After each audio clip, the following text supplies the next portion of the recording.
Hey guys, this is Daniel Rester from Movieholic. Today I'm going to be giving you a past pick review of John Carpenter's Escape from New York. Now, Escape from New York takes place in 1997, and basically all of New York is now a prison system, or a great majority of it is. And a man named Bob Hawk helps run it, and he's played by Lee Van Cleef. Basically, he brings in a pastime war hero who's turned into a prison inmate, played by Kurt Russell. His name is Snake Plissken, a very famous character. And he needs to go into part of New York to save the president because Air Force One crashed and then a gang took the president hostage. So I think that Escape from New York is actually kind of a rare case of a movie because it happens to be bleak and kind of cheesy and hokey at the same time.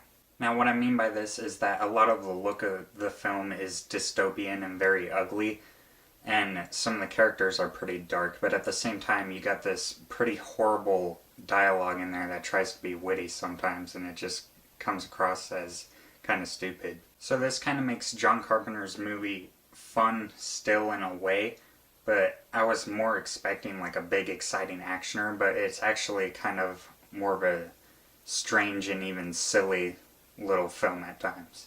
Part of what probably makes the film cheesy and silly now is that a lot of the elements are dated, the costumes are kind of hokey looking, and then probably my biggest problem with the film was the sound effects. Every time there would be a gunshot, it would just sound really fake and not effective at all. Like I said, the film is dated, but it still is a John Carpenter classic. And what really makes it classic is the character of Snake Plissken, as I said before. This is one of Kurt Russell's biggest role, and the character himself is great. I just wish that he would have been in a greater movie. The movie is still good, but I think that the character sort of deserves more. Kurt Russell is great in this role, and the character is almost kind of like Clint Eastwood or Rooster Cogburn-esque. He's even got an eye patch. And I like how the character goes through the movie and does what he does, but sometimes it doesn't always make sense. Like in the beginning, Lee Van Cleef's character tries to make it out like Snake can go in and get out really quickly and not run into any problems and be sneaky and stuff like that. But it seems like the first half of the movie, he's walking in the middle of the streets and all these people are walking around him that could easily just put a gun up next to him and shoot him, and he's just standing out in the middle open. So that didn't really make sense to me, but it can kind of be overlooked. Aside from Kurt Russell, I also really liked a lot of the other cast in this. As the president, you have John Carpenter regular Donald Pleasence, and then you also have Isaac Hayes in there, which turns up as a bad guy, and he's just really good. And then Harry Dean Stanton has a small role as Brain. Another attachment in the film that I really enjoyed was John Carpenter's music score.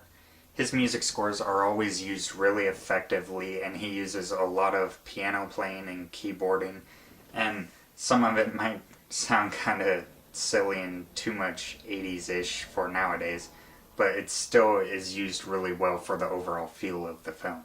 As for Carpenter's direction, it's actually kind of patchy in this film. I feel that he's actually done a lot better in some of his other films, such as Halloween and The Thing. In this one, it just feels like there's not much suspense going into a lot of the main action scenes. The climax itself, which takes place on a bridge, is pretty suspenseful, but all the scenes before that, it just seems like Plissken's sort of going through, stopping by, and then continuing, and that nothing is really going on in each scene that's supposed to be thrilling. So overall, I'm going to give Escape from New York 3 out of 4 stars. I enjoyed the movie and the grimy dystopian look of it, and Snake Plissken is just a classic character, and the supporting cast is really good. But as I said, Carpenter's direction is kind of sketchy sometimes, and a lot of the material is dated. But if you like films like this, like the early 80s cult films that are sort of dark and strange, then you'll probably like this movie, so I say check it out. If you liked this review, please hit the like button, comment, and subscribe. As I said in an announcement video not too long back too, I'm also going to be taking recommendations from viewers, so if there's a certain film that you'd like me to review, just send it to me in a comment or a message and I'll try to get to it. Escape from New York, the greatest escape of them all, is about to blow the future apart.